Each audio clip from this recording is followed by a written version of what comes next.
Hello, everybody, and welcome to the Backline with Robert and Adam. My name is Adam Colley, owl of the Second City Main Stage. My name is Rob Norman, author of the cool improv book, Improvising Now, Practical Guide to Modern Improv. I know you're having fun with it, Adam, but it's nonsensical. The intro to our show doesn't make any sense. You know what? It's a Friday. We don't usually record on a Friday, and I'm just in a mood. Like, it's 2 p.m. and I've already done all my work. Like, everything I had to do today is pretty much done, and I'm in a spicy mood, and I'm very excited. Yeah, you have a very weird relationship with work, as you've described to me numerous times. And from what I can surmise, it's mostly about going to Catholic school. Like Catholic school, you live two lives where you wear your uniform life. And then once you come home, you take off your uniform and you put on your regular clothes and you be your normal self. And part of that was also like you come home, you do your homework, you take off your uniform, and then you get to be you again. A lot of that is right. Definitely, when I get home, like when I see people like on TV, and I know it makes no sense in TV, but like when they're in like full, like a button up and like jeans and they're like watching TV, I'm like, what? No, I grew up wearing a uniform. So as soon as you get home, you change into comfortable clothes. So the idea of wearing your outside clothes indoors blows my mind. But the homework thing, this is an adult Adam change, because of the homework thing, it would just gnaw at my brain of like, I have to get this thing done, and I would delay it, but I could never enjoy that time because I knew in the back of my mind, eventually I'm going to have to start this thing.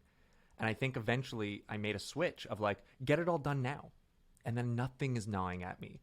Be free from responsibility as fast as possible. So that's where I'm at right now. I'm done. Except for this. This is more play than work. For you, yes. For me, yeah, you got to do a ton of work on the back end of this. Not interested. Rob, how are you? What's going on? I'm good. My nose is running, and I'm not sure if I have COVID or if it's because I just ate some spicy noodles. We'll find out.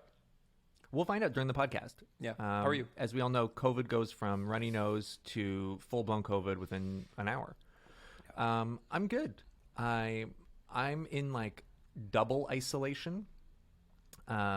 Because I have to film something, and everyone's being extremely, I know, everyone's been extremely careful with the amount of tests. And if you test positive, you obviously lose the job.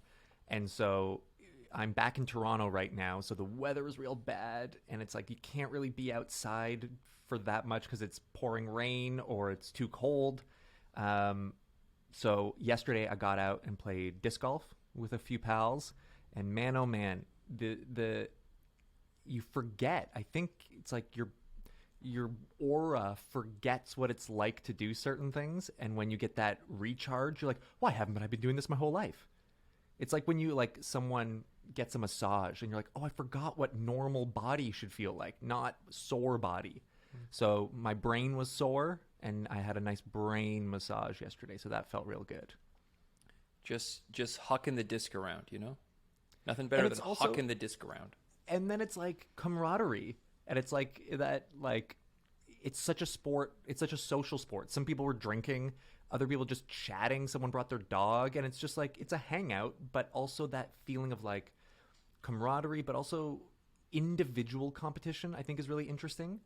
Where it's like, whatever anybody else scores doesn't affect me at all.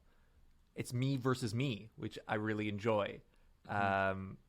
And there's something about, if you've never played disc golf, something about being far away. It's like hitting a three-pointer, right? And you hear those chains dangle, and it's a good feeling. Me versus me, a narcissist's true dream. It's, again, so many people think we're so similar, and I'm constantly like, not at all. We like improv. That's about it. That's what binds us. Yeah. Rob, I know I'm throwing this out at you. You don't know that I wanted to bring this up, but why don't you talk a little bit about your cool experience that you posted? Oh, about your book. Yeah. Well, I mean, that was going to be my cool thing, but sorry, I didn't really know, jumping the gun there, AC. So well, we can talk about it later. Mm-hmm. let's talk about it later because this is a topic that I wanted to bring up, and I wanted to throw it at you, um, because I think when we, it's a rare thing I think for an improv teacher to teach with someone, and you and I have had the opportunity to teach like literally the same class together, switching back and forth, and it was really helpful for me to see how you view things and how you discuss things. And there's something that, especially in the last 2 years, where our teaching, we're just interacting with people from more countries, from more different experiences than ever before. And there's something that I hear quite a bit, so I wanted to get your take on it. And this is the idea of how we judge scenes and the idea of, is this grounded or not? The idea of grounded. So, yeah, that was really funny, but it wasn't really grounded. I hear that a lot, and then when I ask for follow-up, I get a lot of different answers. So, Rob, what does that mean to you? How do you view this? I think the term a grounded scene is a backhanded pejorative term to describe something that you don't want. So like if you ask me what grounded means, I don't really know what it means. I know what the opposite means, which is silly, Right. nonsensical. It's to the moon. Sometimes we use that term to describe a scene that heightens too quickly. It went to the moon. And so those things are apparently bad. Apparently those things are not welcome in improv. But grounded scenes are the opposite of that. So I guess they're serious. I guess they make lots of logical sense, and they are actual reality. It's we're not pretending here. This is something that is a exact simulacrum of the world that we live in. And if you do that, then supposedly that's a better improv scene. Although I'm not sure how you would prove that, because you're not proving it through laughter necessarily. And this is what riles me up so much, because it does feel like that term can be used to disqualify something as not valid. Mm-hmm. That was so like the audience loved it. And then the simple way to just brush that aside from someone who maybe isn't capable of getting those kinds of laughs or doesn't enjoy watching other people get those laughs and say, oh, yeah, well, anyone can do that, but it's not grounded. And it just feels like, how do I fight that term? Or how do you defend that term? Because even asking you kind of had to put your thoughts together. It's not like, what's yes and? Well, it basically means this and this. Asking anyone what grounded means, I'm having a hard time getting a solid answer that at least is shared by a group of people. Before we move on, I'm just going to do one thing, because I gave my real opinion. I'm just going to try and steel man what I think someone who uses this term would say. Grounded means you're doing the emotional actorly work. You're creating a character. You're having an internal experience. It feels more than you're just opening your mouth and saying a bunch of random stuff. It feels like you're trying to create a reality on stage. And it touches people's lives because it is emotional, and emotions are the currency of improv. Okay, cool. Can that scene happen between two giraffes who are high? I mean, my real answer is, and I think we'll get to it as we go on, but absolutely it can. And yes, this idea of this limitation comes from, I think, teachers and directors, because people who are in the trenches don't think this way. Like, you and I tour, we're on stage constantly. I am completely aware that if I go tour and I'm like, I'm going to teach a workshop, and the Friday night I bomb on stage, Saturday I have no authority. So I'm not here going, oh, I have these high-minded ideals of what improv should be. I'm going, every time I step on stage, it's a nightmare. What can I do to save myself so I'm not horribly embarrassed on Saturday morning? That's what I'm thinking every time before I step on stage. Yeah. I think especially touring, especially interacting with people on Zoom. Yeah, like this isn't, I don't think this is me wanting to push any kind of agenda. I think it is just understanding what are we talking about when we say this? Because it feels like it is a catch-all for things that you don't like personally. Like if this doesn't fit my taste, then I can say, well, it wasn't honest. It wasn't grounded.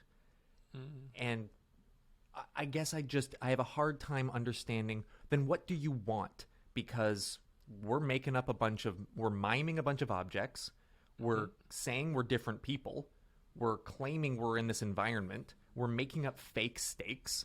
We are heightening. We're agreeing with each other. It's like, well, none of that is honest. Like, none of that is real. Right. So what is it? What is the thing? How can we boil this down, or at least try and get a basic understanding?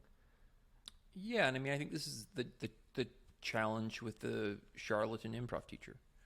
I think I mentioned this before. Oh, the charlatan. I thought you were charlatan. saying, like the improv teacher from Charlotte, North Carolina. Like, Oh, it's their Charlottetown, problem. PEI? Yeah. No. Yeah, I mean, like there's a lot of improv games where you, as the facilitator, get to claim an expertise and then give your prepackaged debrief, but you necessarily haven't taught anyone anything. So a game, for example, would be like counting to 20, where a bunch of people walk around and they count to 20. And at first they can't get it, and then you keep giving them advice on how to get better, and then eventually they count to 20 and everyone cheers and they feel like they've learned a valuable lesson. Well, most likely they've found some kind of strategies to figure out when they should talk and when they shouldn't talk that are quite strategic. They're planning them. They're cerebral choices. And then give someone enough tries, eventually they're going to get it right. Eventually that guy who talks a ton is going to stop talking and the group's going to be able to move forward. But have you noticed that improv teacher never goes, well, you've mastered the skill now. Let's do it one more time. Because if you did, they wouldn't get 20 again. They would fail after 5. And then you can't pretend that you taught them anything. So, one of our challenges as teachers is the lesson that we're teaching prescriptive in some way? Are you saying, like, here's the science experiment. We're about to go do blank, and then at the end of it, the outcome will be blank. Well, grounded, it's just a way for you to go, I saw the scene, I didn't like it. How can I tell you I don't like it? Well, it's not grounded. Well, what do you mean? Well, what do you think it means? It wasn't grounded. Do you guys agree in the room that it wasn't grounded? Yeah. So be more grounded. And you're like, okay, but what are the qualitative criteria here that I need to know so I can create the kind of scene that you want? Well, it's based mostly on a director or coach's tastes and has nothing to do with what the audience wants or necessarily anything to do with the technique of our art form. And I think maybe I'm just harping on this too much in the last few weeks, but I feel like we don't talk enough as a community, as a global community, of your improv is going to depend on where you're performing. Mm-hmm. What's the goal of the show? And this, again, these phrases, these kinds of, this improv dogma where it's like, well, this is the way to do it. It's got to be this. And it's like, fine, for your theater, the way you've advertised, the way you've trained all of your students, fine, that's great. But what happens if you have to go to a theater where they don't play like that? Are you able to put on a different hat and say, oh, this is 11 p.m. at a bar? Okay, well, I'm going to have to change. Oh, this is for a 12-year-old's birthday party? Okay, I got to change. This is an audition for X theater company? Well, I'm probably going to have to do what they want me to do. Like, what? I think really there's a whole bunch of improv skills, a whole bunch of styles. So the idea of being so hard and fast on these kinds of rules, like it's not grounded, therefore it's bad, I think is doing a disservice to everybody. We're limiting what's possible for an improviser.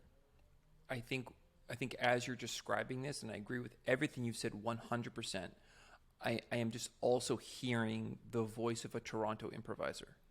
Like you're talking about, like, can I do an 11 o'clock show or do a show at this theater or this theater? For a lot of people listening, there is only one theater and they only do one kind of show. So, back in the old days of the IO, how many variations of improv are you doing? You're doing the Herald, you're doing the Armando, you're doing something else weird that they're working on. That's it. Like there's no other way of playing. UCB, is there another way of playing within that company? No, there's a single way of playing. And all the shows are just kind of variations of a single theme. So I agree with you 100%, but when you're in these communities where there is an artistic vision and it's singular, then they're going to try and keep you within the boxes that they've decided ahead of time through criticism like it's not grounded enough. Our theater is grounded, and what you're doing isn't grounded. And then imagine, like, I feel like when you and I first went to IO, I don't know what it was. I don't know how old we are now. We were like almost 20 years ago. And we saw like an organic Herald with like massive group organic transitions. It blew our mind. And no one was teaching that in Toronto, but it felt like, oh my God, that's possible. And that just, it made me feel like, oh, my little bubble in Toronto is so small compared to the improv world. And I guess I get nervous. I feel like it bums me out to think improvisers around the world think, well, my theater in my town, they've decided this is the way to play and the only way to play. And I actually get chastised for going outside of those boundaries. So I don't, because I want to play more. And I really, I guess if there was an overall message that I want out there, it's like, if you can't do it in that theater, fine. Of course I get you want to move up in that theater. But like, doesn't mean you can't book a back room somewhere yourselves and try other things. If you have that pull, if you're excited about that. I mean, if not, who gives a shit? But if you are, find the place. If you're instead of being frustrated in your own theater, explore. Anyway. Yeah, I mean, I think what you're saying is very, very true. And if there's one theater doing a certain kind of improv, I mean, it's going to be so much harder for you to book that back room because who are your examples? Like, I want to be clear that I'm not saying that I hate grounded work. In fact, I love grounded work. Me too. The big, super surreal, silly scenes I also love. If no one in your city is doing that, those can be really, really bad if you have no examples or no idea how to make them good. So let's talk about it more. Let's go into more of the details. So yeah, this idea of I want to play grounded. Well, okay. I want to be honest in my work. Okay. So I'm going to try and really listen to my partner. Okay. I'm going to not play anything other than myself or a slight variation, and I'm going to try and react honestly. That kind of feels like what people are generally talking about, something within those parameters. So do all scenes, like should all scenes be grounded? Is there ways of playing that can be grounded but also fantastical? Like how do we meld all of these worlds together? Ooh, big questions there. Okay, so we're starting with the idea of honesty, and honesty is a subjective term. Like no one experiences the world completely objectively. So it would be very hard for you to argue that there's a kind of singular truth about the world. Very postmodernist of me. But let me give you an example of something that is big and quite definitely untrue. It's a little myth. You ready for this, AC? I like it. So for Norse folk, they believe that the father god was this guy named Odin, and he had two brothers named V and Vili, and V was the god of spirit, and Vili was the god of willpower. And these three dudes are just hanging out in the cosmos, and they're floating around, and they see this giant, this huge, like galaxy-sized giant. This guy's name is Ymir. And the three gods, they fight Ymir. It takes a long time. They finally kill Ymir. And once they kill him, they take his bones and his skin and his blood, and they build the 9 realms that we would know. Asgard, Midgard, Jotunheim, the elf one, a whole bunch of other ones. And that's how the universe is supposed to be built. if you're a big fan of Norse mythology, you'll know that these two gods, V and Vili, spirit and willpower, they don't appear in later myths. So you don't hear about Odin's brothers in the fight between the Aesir and the Vanir. You don't hear about when the wall builder shows up to build the wall around Asgard to defeat the frost giants. They're just gone. You don't know what happened to these two gods. You're like, huh? And in fact, Odin has two helpers that are very famous that people would know, which are two ravens named Hugin and Mugen. That means thought. Sorry, you and said memory. they were famous. Well, if you like Norse mythology, they're famous. And basically, it means thought and memory. And so Odin's like old school version of omniscience would be two birds flying around the world collecting secrets, and then they would land on his shoulder and they whisper in his ear. So that's the creation myth and a kind of mystery about these two gods, where they go. I think most people would know that the universe most likely wasn't built from the bones of Ymir. That probably is untrue. So this is a story that is fictional. But is it untrue? So when we're talking about these bigger stories, these big ideas, they're often dressed up as something else. So I'm going to go deeper with this, AC. Forgive me. I'm taking up a lot of time. No, go for it. But if you think about old school Vikings, old school Norsemen, old school Normans, these are my people. What was their life like? Well, you get into a longboat, you row in the darkness across an ocean, you find a village, you show up, you kill everyone you see, you take the food, you take the money, you burn down the village, you get into your longboat, and you repeat that over and over again. So much of their life was sailing out literally into the darkness and trying to harness and, I guess, subjugate, master these forces that they didn't understand that were beyond the horizon. Well, that sounds a lot like the creation myth, right? You're three dudes showing up, you encounter this giant monster and you have to fight it. They're really contextualizing what it would have felt like during that time. Now, why don't we have more of these myths? Well, think about what happens to the Vikings after they arrive on the shores of England or whatever. They continue their raids and then they become farmers. So the idea of showing up in the middle of an uninhabitable landscape, challenging landscapes to England, which is much more fertile, well, you don't need sheer willpower to survive there. You need memory, you need thought, you need strategy.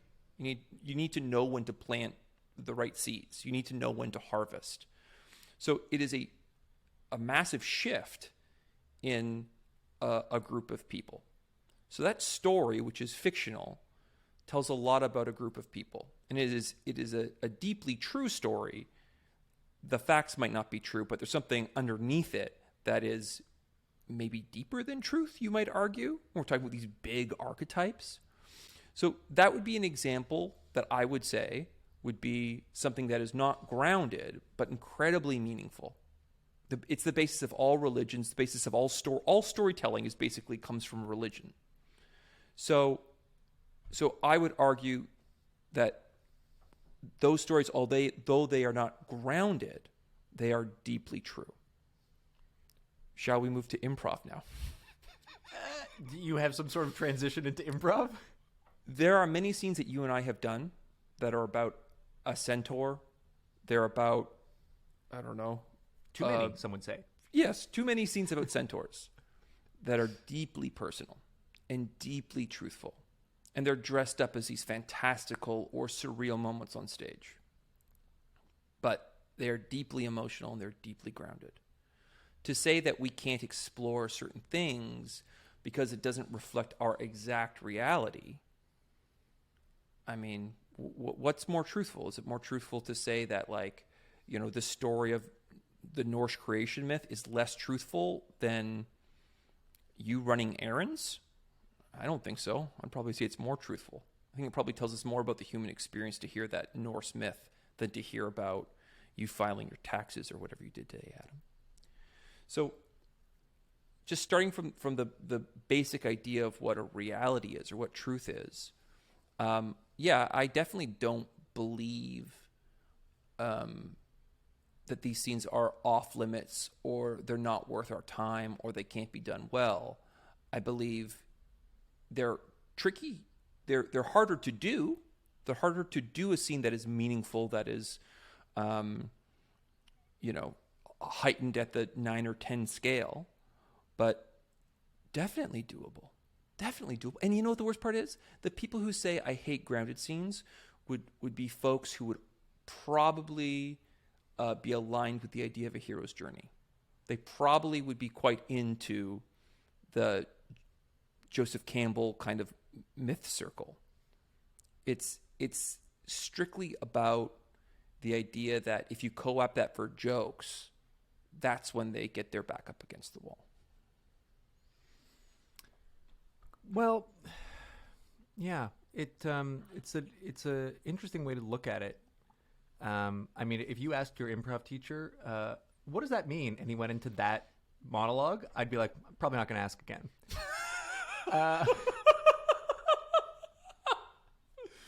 But you learn a myth. Isn't that cool? No, it's great. No, it is. Because, like, again, we do tons of grounded work. We love grounded work. Mm-hmm. I do. But I think when everything else seems like it is below or beneath it artistically, I think that's when I'm looking for more examples of why. And, like, you hear things like, we have a breakup scene. You and me are a couple. We're breaking up. I say, I don't want to see you anymore. And you don't become sad. You have a different reaction based on anything. Based on previous behavior from your character, based on the audience's mood, based on the tone of the scene, anything. Mm-hmm. I've seen people say, but that's not an honest reaction. He got broken up with. He's got to be devastated. It's not real. Someone held a gun up to you in a scene. You weren't petrified. That's not real. You have to be honest with that moment. And it feels to me like, aren't all of those the obvious choice? Aren't we just giving into the, like, everyone in the audience, that's what they think. So why are we just giving in instead of following past character behavior? But is that, but again, we're talking about truth here. Someone pulls a gun on you and then you're petrified. Well, I have had a gun pulled on me. I had a rifle pointed at my head and I was not petrified. I was probably in a state of shock. And what I asked them to do was to leave my driver's license because I didn't want to wait in line.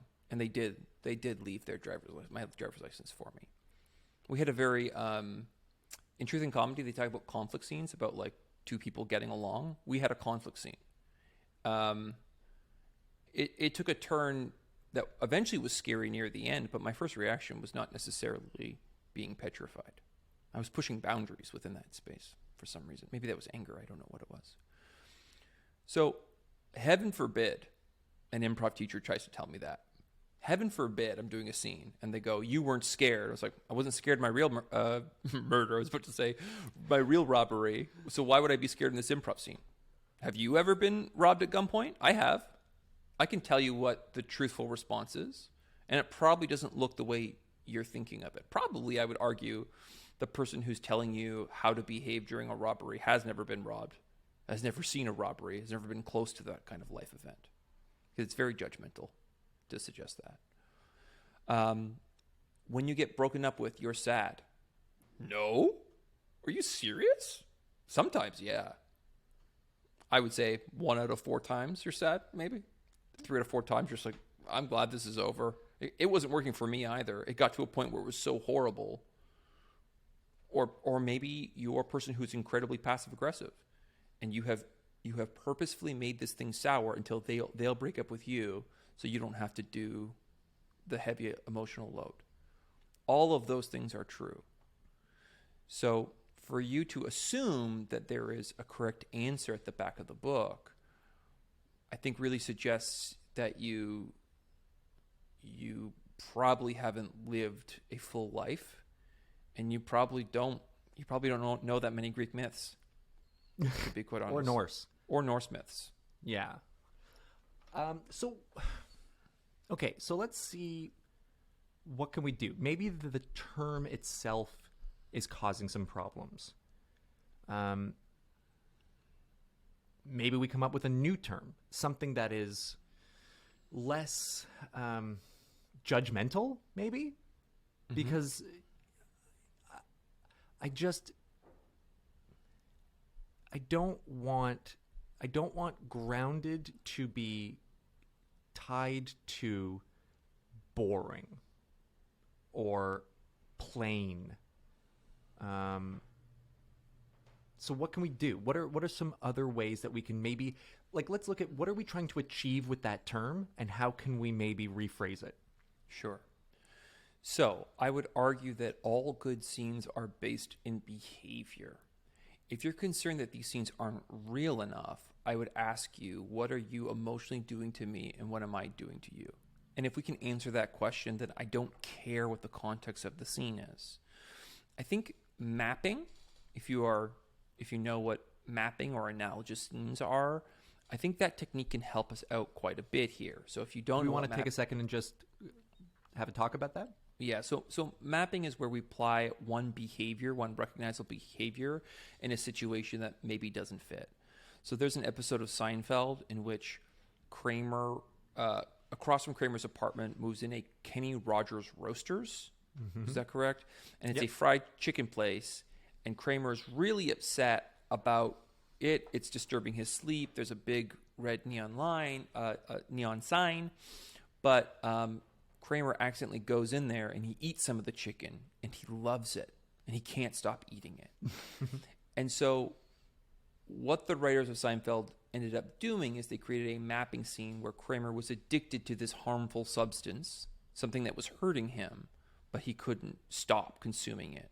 And he wasn't sleeping, and he was agitated, and he was rubbing his eyes. And basically in this world, they were treating this chicken like it was drugs. So that would be an example of a mapping scene. And Seinfeld actually does this quite a bit. They take one behavior and then they put it over top of another behavior. So when we're talking about big scenes, surreal scenes, if we're talking about anthropomorphized objects, usually mapping is the way that we tackle this issue. So, you know, I don't have a Pixar movie on hand that I can pull from right now, but I'm sure there's some sort of movie that you could think of where it's like two teacups. Well, the teacups behave like father and son. Great. So although it's two teacups who are talking, which is an insane thing, there is a real behavior there between father and son. What was that movie, Homeward? I think it's called Homeward. Homeward Bound? No, it's Homeward. I think it was a Pixar movie. It's about two kids whose dad is dead and he's a wizard and they're like orcs, I think. And they find the spell book, and the spell book is you can bring back your dad for one day. Well, this isn't about wizards. This isn't about orcs. This is about grief. And it's about loss. And anyone who has a father who wasn't present in their life would love to spend one day with him. There is a kind of emptiness in their day-to-day life. And so magic and this magical world becomes a vehicle to talk about this thing that if it was performed on stage, just about like two sons looking through the shoebox of photographs, remembering their dad, would be perhaps a little bit too saccharine, a little too sweet for us, and we might roll our eyes, we might cringe at it. But you put it through the lens of this magical spell book, and we go, oh, well, I can experience the feeling without having to direct with the idea directly.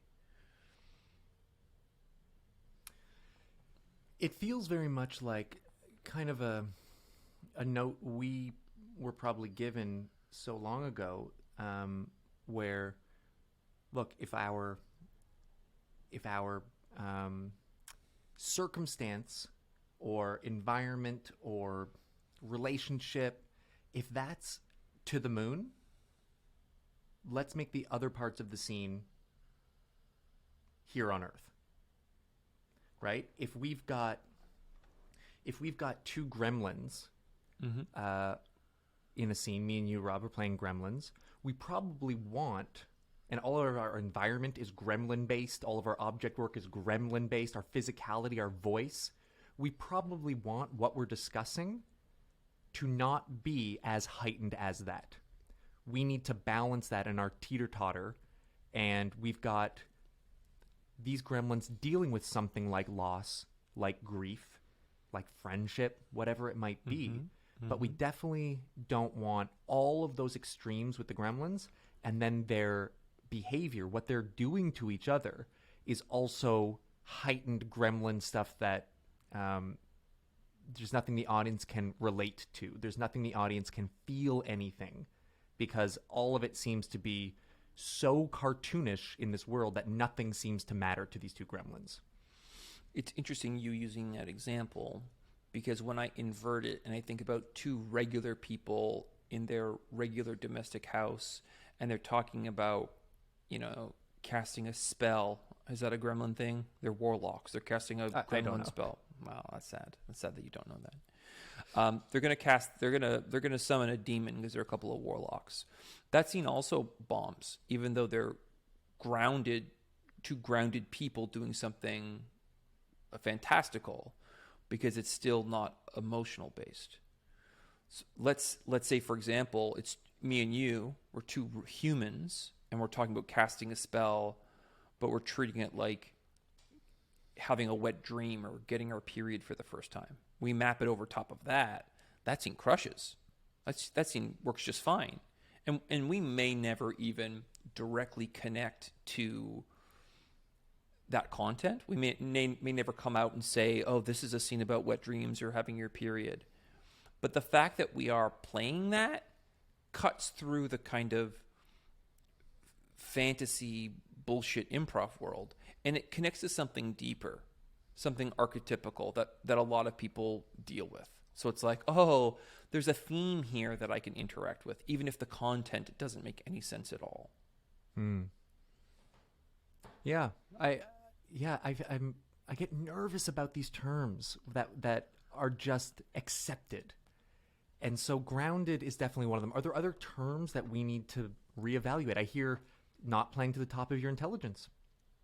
And then it felt like the improv community as a whole in the last few years rejected that idea and then changed it to play to the top of your character's integrity. Okay. And we hear these phrases. Is that something we need to just either define or abandon? I mean, yeah, like this idea of play to the top of your intelligence. It's one of those like platitudes that sounds really great until you have like some loser being like, oh, well, Odin gave his eye to Momir in exchange for wisdom. He throws a spear called Gungrir that always hits its target in every scene. And you're like, we should get some people who are less smart. I don't want the top of this guy's intelligence. Shut up. Just do the scene. So, yes, we want the top of your character's integrity, and you should feel free to pull upon your knowledge and your references, but in every scene, please, dear God, don't do that. Yeah, I mean, I think there's a couple terms that we could think about that maybe I would maybe change. So, for example, relationship, I don't think is a very good term. Right. We've talked about this a little. Like, I think I always use the idea of my parents are divorced. Right? And you get the relationship of, can I get a relationship? A married couple. It's like, okay, well, what does that do for me? Very little. Well, and also I would say, I've seen your parents interact, and they don't interact like a divorced couple. They interact like friends or family. They interact like family. Like it's not what we would typically think about the scorned lovers or whatever it is. They do not listen to this podcast, so it's okay. We can keep talking about them. So yeah, like I feel like the idea of a relationship, a relationship's also dead, right? A relationship is kind of decided. So, for example, let's say like your dream comes true, and we have a romantic relationship, right? We're husband and wife. Keep talking, my friend. I like where this is going. That relationship is stagnant until I break up with you. It's defined. The boundaries are defined. We can play within this box of monogamy, but beyond that, it doesn't grow and it doesn't change. And for us on stage, that is the least interesting position to be in, because we want to be exploring a feeling, and we want that feeling to be growing. And so I'm not interested in stepping on stage and being like, oh, we are a married couple or we're a divorced couple. It doesn't tell me what I'm playing. But, for example, if you were to tell me, you compliment me and I'm annoyed, well, that's a playable energy. That's a dynamic. And you know what? A divorced couple could have that dynamic, or a married couple could have that dynamic, or a brother and sister could have that dynamic. That the relationship piece is just the box that comes in, but the actual playable quanta is the dynamic between these two people. So dynamic, yes. Relationship, no. When we talk about truth, I don't care about truth. You've already mentioned this before. I'm not playing myself. You're not my real wife. We're on a stage holding imaginary things. The whole thing's a fucking lie. Why are we suddenly so obsessed about truth? Truth of your experience? Actually, usually it means the truth of the person who has authority. That's when we're talking about truth. The example of, oh, well, when you get robbed, you behave this way. You fucking fake. You've never been robbed. Why should you tell me how I would behave? Because I have been robbed. It didn't work out that way. The thing that we as long-form improvisers would describe as truth would be the pattern or the game of the scene. Because once you create a kind of internal logic, then the scene has its own truth, which is like 2 + 2 = 4. 2 + 2 = 4 in space. It also equals 4 at the bottom of the ocean. It also equals 4 in divorce court. So when you create a pattern, a logical pattern, we can extract a kind of truth. And I mean, I guess that pattern kind of sets an expectation or creates a reliability in behavior. And so in an improv scene, that is as close to truth, I think, as we're ever going to get. The last one for me, I would just say character.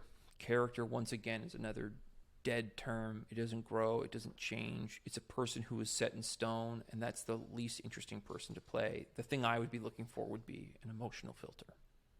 So how do I see the world emotionally? How does my perspective change? The actual details of the character, of like what my name is and what country I'm from and what my job is, like that's kind of fill in the blanks. The main thing is how do I see the world differently? If I was playing a grounded scene, I wouldn't be reaching for the stereotypes that I think you were talking about at the top of this, which is a breakup scene, 2 roommates arguing over rent. You know, your mother doesn't understand you. You're in your teenage bedroom. I've seen those scenes probably 10,000 times, and I've never seen them work out great for anyone. Not the people playing them, not the people in the audience, not the teacher who asked them to do that scene. It always works out badly. What I'd be looking for is how do I play something that is an emotional perspective that I can hold close to myself, that I can sustain for a long period of time? How can I find a dynamic, and how can I play a simple pattern that's based in our behavior? If you can do those 3 things, then most likely you have a quote unquote grounded scene. I like how just like disgusted you are now. Grounded scene. Well, it's just not helpful. Like, it's the kind of term you use in a classroom, but the minute you go on stage, like if I was coaching a team and I wanted them to be more grounded, the last thing I would ever tell them is to be more grounded, because it won't work. It'll just make them feel judged and shitty and do these stereotypes. I would maybe say something like, can you play smaller? Let's see as an ensemble, can we get the biggest laughs from making the smallest moves? And I could be wrong, but I think if we take everything way down, then we have these little weird things happen. They're going to have a greater impact. Because right now we're making a lot of jokes that are great, and I'm bummed because they're not getting the response they deserve because it doesn't contrast the reality that we're already in. So if we can bring this down here, when you do drop a bomb, it's going to pop more for us. Maybe I'm wrong. Let's try it tonight. I don't know. Yeah. Yeah, it feels like one of those notes where it's like, explore more, right? We talk about this a lot. Rob, hey, great work in class today. That scene, how did you feel? Oh, not that great? Well, you know what? Next time, maybe explore, right? Maybe expand that or maybe go to your environment. I played Christopher Columbus the entire time, and I was making an omelet. What are you talking about? Explore the space. Maybe listen more. Maybe more listening. I think so. Yeah. I was robbed. Wait, you keep bringing up you were robbed for every note I give you. You've never been robbed, so you can't give me a note. Can't get mad, not robbed. I guess my last question is, why does any of this matter? Not improv in general, but just this, why is there a push one way or the other? Again, just to reiterate, it's like, we love Grounded, whatever that term is that we've kind of broken down here, and we love Silly. We love all of it. We do all of it. I think there just is a strong push on one side or the other, and I'm wondering, who cares? If it's funny, if the audience had a good time, why are we trying to say these unquantifiable terms as why something works or does not work, or something that is art or not art? Okay, so I'm going to try and once again steelman what I think the opposite argument could be, right?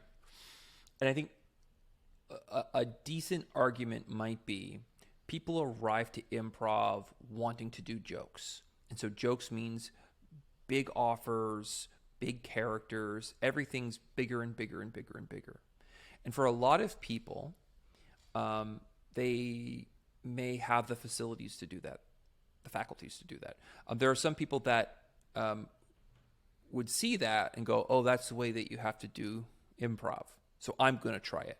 But they are not as equally endowed. And so you have these people making these big swings, and they can't pull it off, and the scenes, there's no meaning to them, there's no emotion, everyone's playing a pirate. And that would be bad.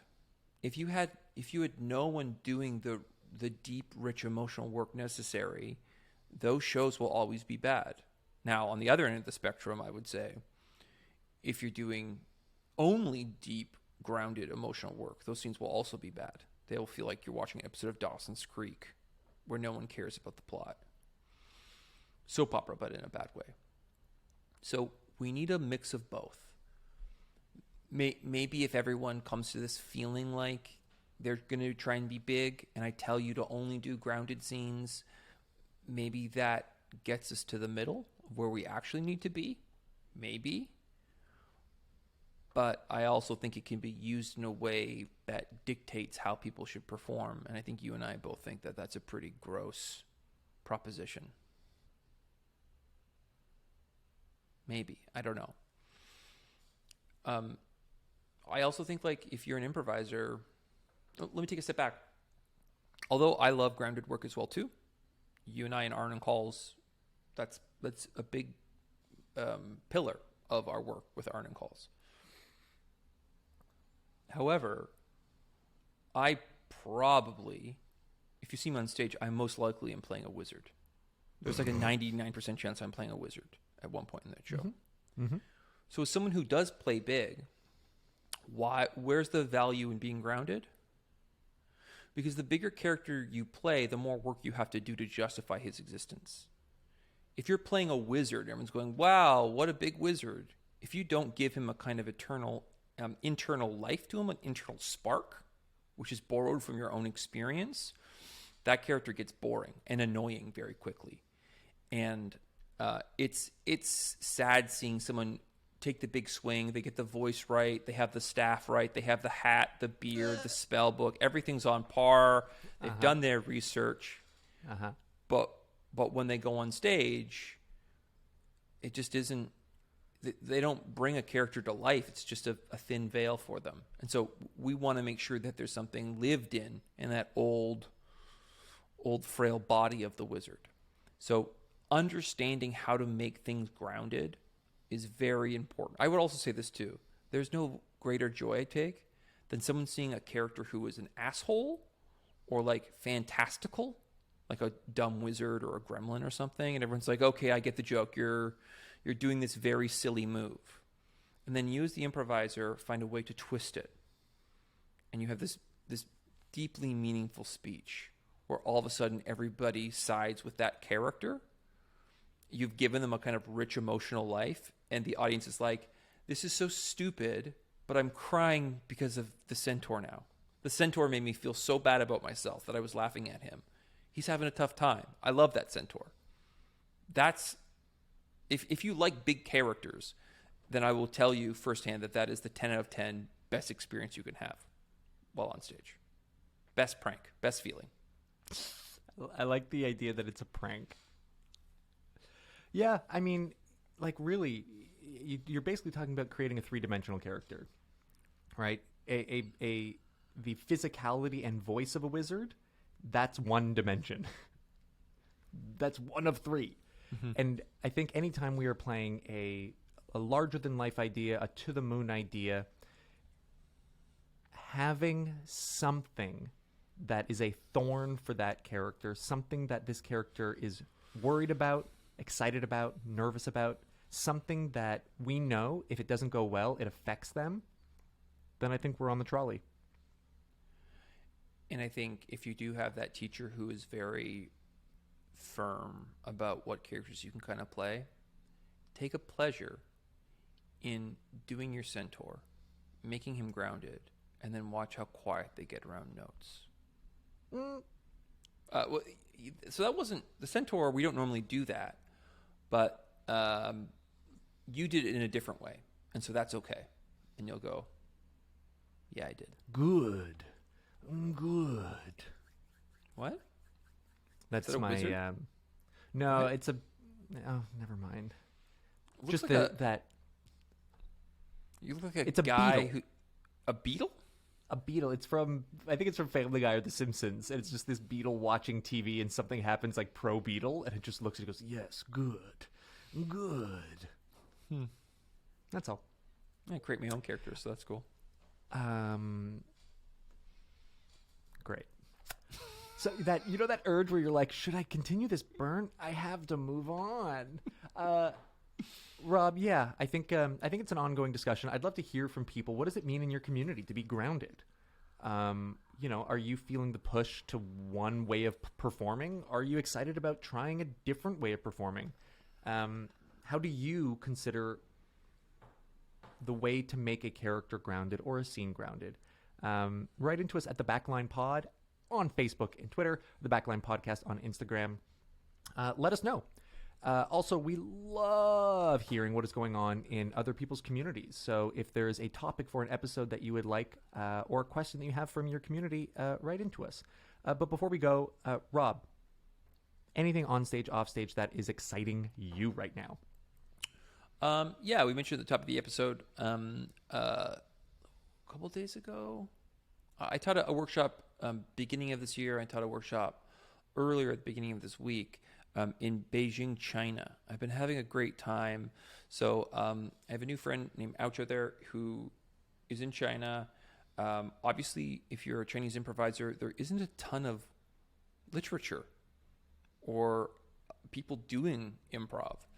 And so most of the training you get is from books. And one of the books he grabbed was Improvising Now, A Practical Guide to Modern Improv, available on Amazon.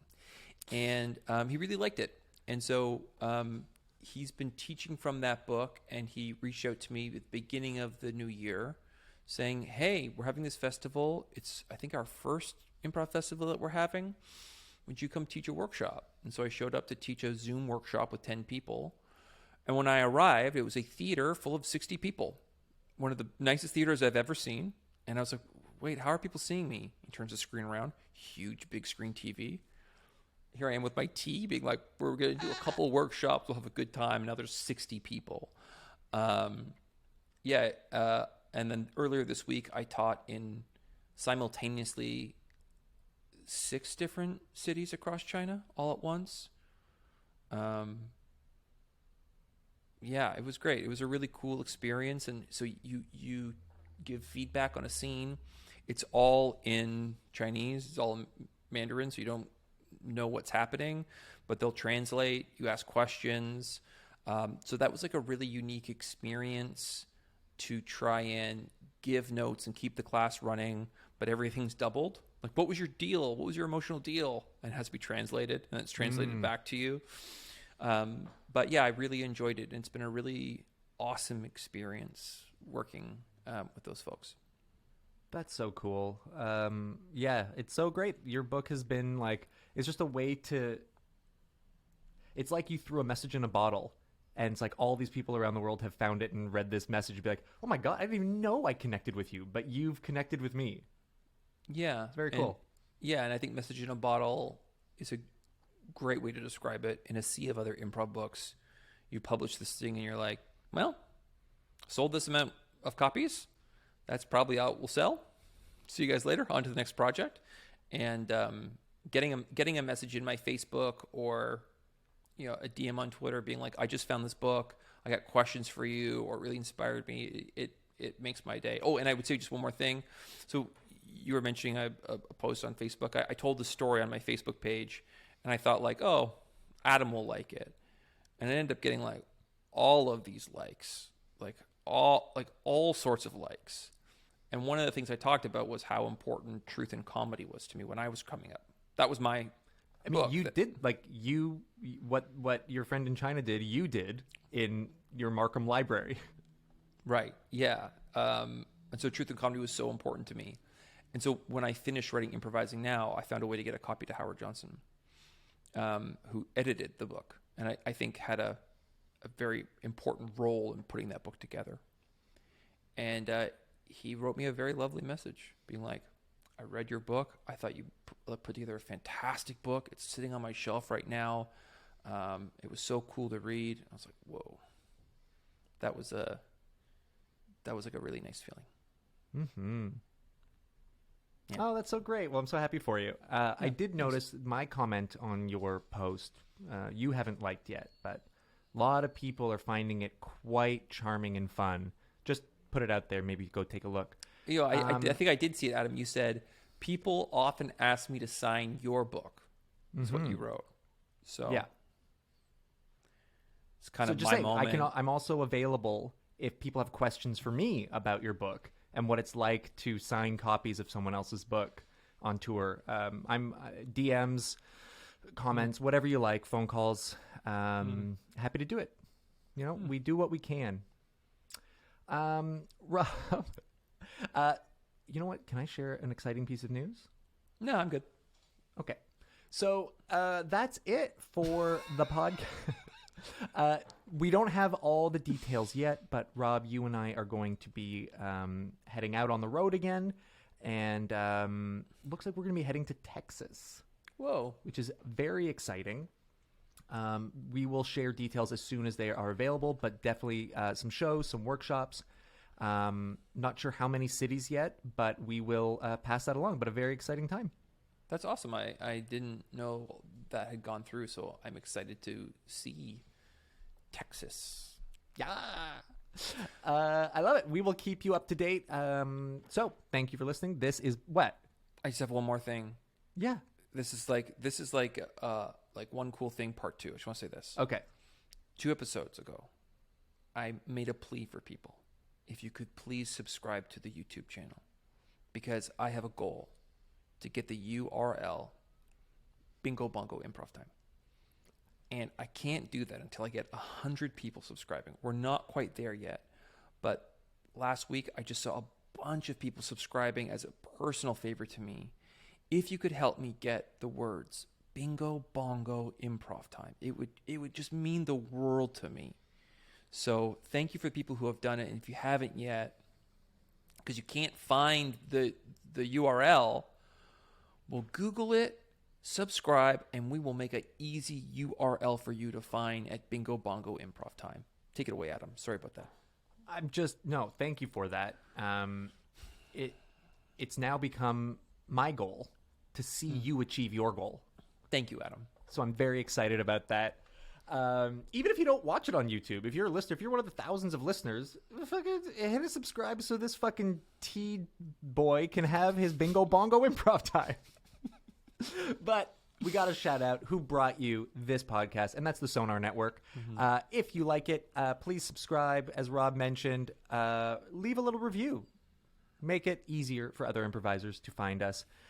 Robbie Norman, great to see you, and we will see you next week. Thanks, Adam. Bye-bye.